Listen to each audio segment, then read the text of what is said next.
दिल और दिमाग से परे इस दुनिया की सारी अच्छाइयाँ और बुराइयाँ भेद, मंदिर और मस्जिद के संगम पे, करुणा के अपार समंदर के बीच, रूह के गांव में एक इश्क था जो मतलब ही नहीं था।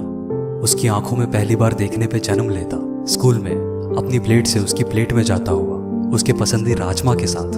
वो इश्क जो बेमतलब था, बस उसकी एक मुस्कुराहट का। शायद वो हकदार था, चुपके से उसकी बैग में चॉकलेट रखता, अकेले में उसकी हिफाजत करता, उसका ध्यान रखता और उसके डर को मिटा के उसकी उंगलियों से जा उलझता। वो इश्क जो अब जिम्मेदार था, अपने सपनों पे काम करता था, आंखों से ईमानदारी सा झलकता, गहराई से उसकी शख्सियत समझता, वफाओं की रज़ाई में सुकून से उसके दिल को जकड़ता। वो इश्क जो सच्चा था, पर शायद किसी रिश्ते के लिए अभी वो कच्चा था। बेशुमार बन बेवकूफ़ी करता हुआ, हालातों से हारता हुआ, उसके बदलने पे सहमता हुआ। वो इश्क जो अब अकेला था और उससे नाराज नहीं। खूबसूरत यादें रख, माफी की नाव पे आगे बढ़ता चला गया। पर एक दिन उसको टूटा देख, उसके बहते हुए हर आंसू से, उसकी दर्द भरी उन चीखों से एक होता हुआ, वही दर्द खुद अपने भीतर महसूस करता हुआ, उसको संभालने की लगातार कोशिश करता हुआ। वो इश्क जो मतलब ही नहीं था। इसीलिए तो वो बेझिझक कह पाता था कि चाहे कुछ भी हो जाए, तो कितने भी दर्द दे जाए, चाहे किसी और के साथ आगे बढ़ जाए, चाहे तू प्यार करे या ना करे, पर तेरे हर बुरे वक्त में जब भी तुझे मेरी जरूरत होगी, मैं तेरे साथ हूँ और हमेशा रहूंगा। मैं वादा करता हूँ। और अंगूठी स्वीकार कर उसके हाँ करते ही खुशियों से झूमता हुआ, उसका हाथ थाम 7 जन्म तक साथ निभाने का वादा करता हुआ, शादी के खूबसूरत से सफर में बनता हुआ। वो इश्क जो अब 7वें आसमान पे था, पर अपने नसीब से शायद वो अनजान था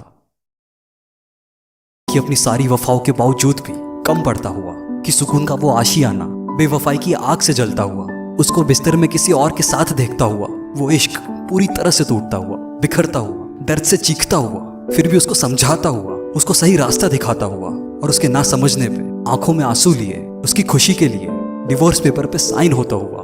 वो इश्क जो मतलब ही नहीं था। लेकिन सालों बाद बीमारी से उसके शरीर को तड़पता देख, अपना वादा निभाता हुआ, उसकी उल्टियां साफ करता हुआ, उसको नहलाता, उसको अपने हाथों से खिलाता, उसको फिर अपने पैरों पे चलता करता हुआ। वो इश्क जो बेमतलब था।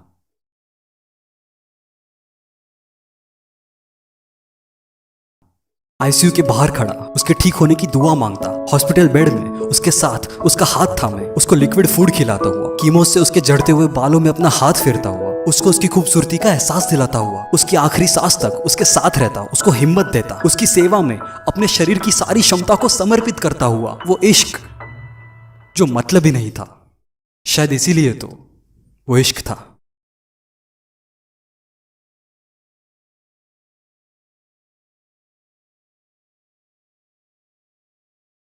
मैं विशाल रावल, सुपर ह्यूमन फार्मूला का क्रिएटर। और यार, अगर कभी हो सके ना, तो इस गिव एंड टेक से थोड़ा सा पीछे हटके, बिना किसी मतलब के, बिना किसी इंटेंशन के, किसी से बस ऐसे ही इश्क करके देखना।